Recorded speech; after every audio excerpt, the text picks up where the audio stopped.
Hi friends, welcome to తెలుగింటి అమ్మాయి. ఈరోజు నేను చికెన్ బిర్యానీ ఏ విధంగా తయారు చేయాలో మీకు చూపిస్తానండి. ఈ బిర్యానీని వంట రాని వాళ్ళు కూడా చాలా ఈజీగా తయారు చేసుకోవచ్చు. ఈ బిర్యానీ చేసుకోవడం కోసం నేను ఇక్కడ కేజీ చికెన్ తీసుకున్నానండి. లెగ్ పీసులుగా కట్ చేసుకున్నాను. మీకు కావాలంటే చిన్న ముక్కలతో కూడా ఈ బిర్యానీ చేసుకోవచ్చు.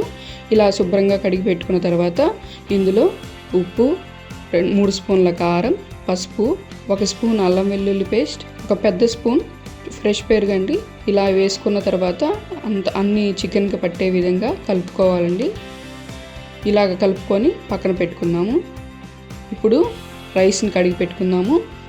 నేను ఈ బిర్యానీ చేసుకోవడం కోసం కేజీన్నర రైస్ తీసుకున్నానండి. మామూలు రైసే తీసుకున్నాను. మీకు కావాలంటే బాస్మతి రైస్ని కూడా తీసుకోవచ్చు. ఇలా కడిగి పెట్టుకొని కొద్దిసేపు నానబెట్టుకుందాము. బిర్యానీ చేసుకోవడం కోసం స్టవ్ పైన గిన్నెను పెట్టుకొని అందులో తగినంత ఆయిల్ వేసుకుందాము. కేజీన్నరకి సరిపోయినంత ఆయిల్ వేసుకుందాం. ఆయిల్ వేడైంది కదండి, ఇందులో ఇప్పుడు పలావ్ దినుసులు వేసుకుందాం. అలాగే జీడిపప్పు కూడా వేసుకుందామండి. జీడిపప్పు ఆప్షనల్. ఇవి బాగా ఫ్రై చేసుకుందాం. మసాలా దినుసులు వేగిన తర్వాత ఇందులో కట్ చేసి పెట్టుకున్న ఉల్లిపాయ, పచ్చిమిర్చి కూడా వేసుకొని బాగా వేపుకోవాలి. పింక్ కలర్లో వచ్చేంత వరకు ఫ్రై చేసుకోవాలండి. ఉల్లిపాయలు వేగాయండి. ఇప్పుడు ఇందులో అల్లం వెల్లుల్లి పేస్ట్ వేసుకుందాము. మనం ముందుగా చికెన్లో 1 స్పూన్ వేసుకున్నాం కదా, ఇందులో ఒక 2 స్పూన్లు వేసుకుంటే సరిపోతుంది.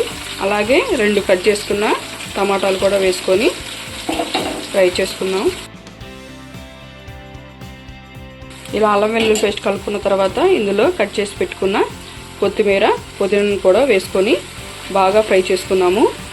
అల్లం వెల్లుల్లి పేస్ట్లో పచ్చి వాసన, అలాగే టమాటాలు కూడా మెత్తగా మగ్గేంత వరకు మనం ఉడికించుకుందాము. అల్లం వెల్లుల్లి పేస్ట్ బాగా వేగిపోయిందండి. టమాటాలు కూడా మెత్తగా ఉడికిపోయాయి. ఇలా ఆయిల్ అనేది బయటికి రావాలి, వాటర్ అనేది లేకుండా. ఇప్పుడు మనం ముందుగానే అన్నీ కలిపి పెట్టుకున్న చికెన్ని వేసుకుందాము.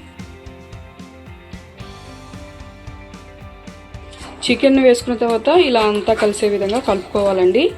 ఇలా కలుపుకొని ఒక 70% మనకి చికెన్ అంతా బాగా ఉడికిపోయేంత వరకు ఉడికించుకుందాము.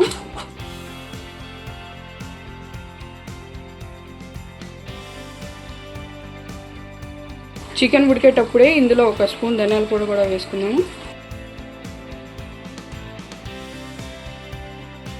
కొద్దిసేపటి తర్వాత మనకి చికెన్ ఈ విధంగా ఉడికిందండి.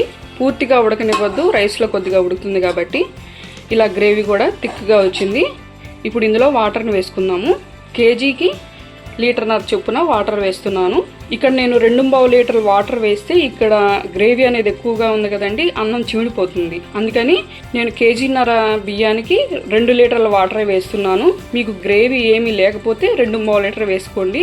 లేదంటే మీరు 2 లీటర్లే పోసుకొని ఎక్స్ట్రా పోసిన వాటర్ని తీసేసుకోండి. ఎసురు కాగిన తర్వాత మీకు రైస్ మాకు పొలుపుగా ఉంది అన్నప్పుడు ఆ ఎక్స్ట్రా వాటర్ని అందులో వేసుకోండి. ఇప్పుడు ఇందులో వాటర్ని వేసుకుందాం.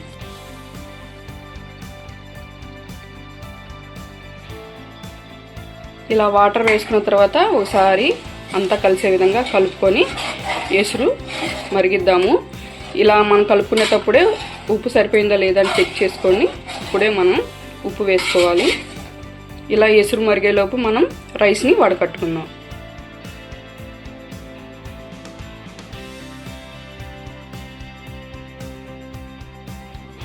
ఎసురు కాగిపోయిందండి. ఇప్పుడు ఇందులో మనం బియ్యాన్ని వేసుకుందాం. బియ్యాన్ని వేసుకున్న తర్వాత ఒకసారి ఈ విధంగా కలుపుకొని హై ఫ్లేమ్లో ఒక 5 నిమిషాలు ఉడికించుకుందాం.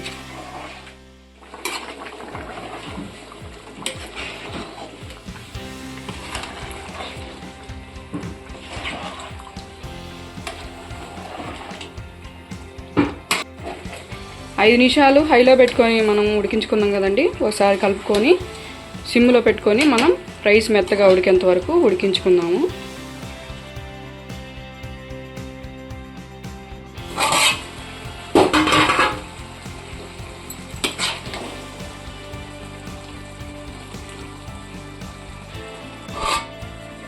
సిమ్లో పెట్టుకొని ఉడికించుకున్నాం కదండి. కొద్దిసేపటికి మనకి చికెన్ బిర్యానీ రెడీ అయిపోయిందండి. చూడండి ఎక్కడ ఎసురు ఎక్కువ లేదు, అలాగని పలుగ్గా కూడా లేదు, పొడి పొడిగా వచ్చింది. నేను చెప్పిన కొలతలతో మీరు కూడా ట్రై చేయండి. పులావ్ అయితే టేస్ట్ అయితే చాలా బాగుంది ఫ్రెండ్స్. తప్పకుండా మీరు కూడా ట్రై చేయండి. ఈ వీడియో కనుక మీకు నచ్చినట్లయితే ప్లీజ్ అండి మా ఛానల్ని లైక్ చేయండి, షేర్ చేయండి, సబ్స్క్రైబ్ అవ్వండి.